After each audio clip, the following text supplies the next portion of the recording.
ایک دفعہ کا ذکر ہے کہ ایک گاؤں میں ایک شخص رہتا تھا۔ اس کا نیم عبد الرحمن تھا۔ اس کے 3 بیٹے تھے۔ تینوں اپنے فادر سے بہت محبت کرتے تھے۔ عبد الرحمن بھی اپنے بیٹوں سے بہت پیار کرتا تھا۔ ایک مرتبہ عبد الرحمن نے اپنے تینوں بیٹوں کو بلایا اور ان کو ایک ایک ایپل دیا اور کہا کہ اس ایپل کو ایسی جگہ جا کر کھاؤ جہاں تمہیں کوئی نہ دیکھ رہا ہو۔ جو ایسا کرنے میں کامیاب ہو گیا میں اسے بہت بڑا پرائز دوں گا۔ تینوں بیٹے اپنے فادر کو اللہ حافظ کہہ کر اور ان سے دعائیں لے کر گھر سے روانہ ہو گئے۔ دوسرے دن عبد الرحمن نے پھر بیٹوں کو بلایا اور باری باری سب سے پوچھا۔ سب سے پہلے بڑے بیٹا عبداللہ سے پوچھا، عبداللہ کیا تم اس کو ایسی جگہ کھانے میں کامیاب ہو گئے جہاں تمہیں کوئی نہیں دیکھ رہا تھا؟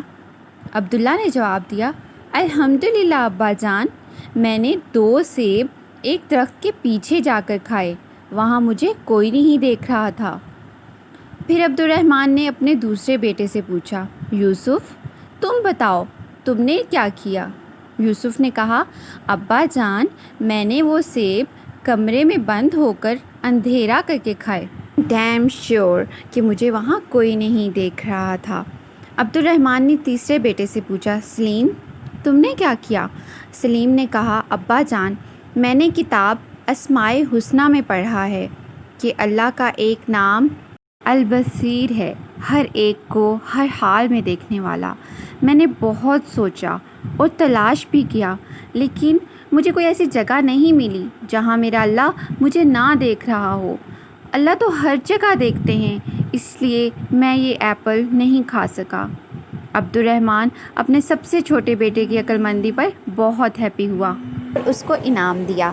پھر عبد الرحمن نے اپنے بیٹوں سے کہا، میرے پیارے بیٹوں، بے شک اللہ ہم سب کو ہر وقت ہر جگہ دیکھتا ہے، ہماری باتوں کو سنتا ہے اور جو خیالات ہمارے دل میں آتے ہیں ان سب کو جانتا ہے، یعنی وہ ہمارے دل کے اندر چھپے ہوئے رازوں کو بھی جانتا ہے۔ اللہ کی نافرمانی سے ہر وقت بچو اور اللہ تعالیٰ کے سارے احکامات جس پر اللہ تعالیٰ تم سے راضی ہو جائے ان سب کو مانو۔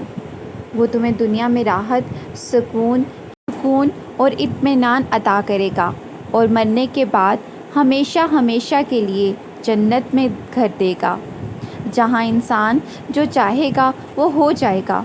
انسان کے دل میں جو بھی وش ہوگی وہ پوری ہو جائے گی۔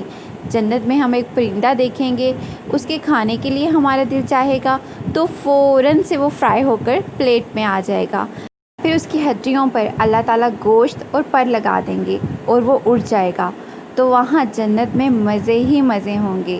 تو بیٹا جو چیز آپ کو چاہیے ہوگی وہ آپ کو فوراً سے ملے گی، چاہے وہ کوئی چاکلیٹ ہو یا کوئی کھلونا۔ تو دنیا میں اچھے اچھے کام کرو اور جنت میں سب کچھ پاؤ۔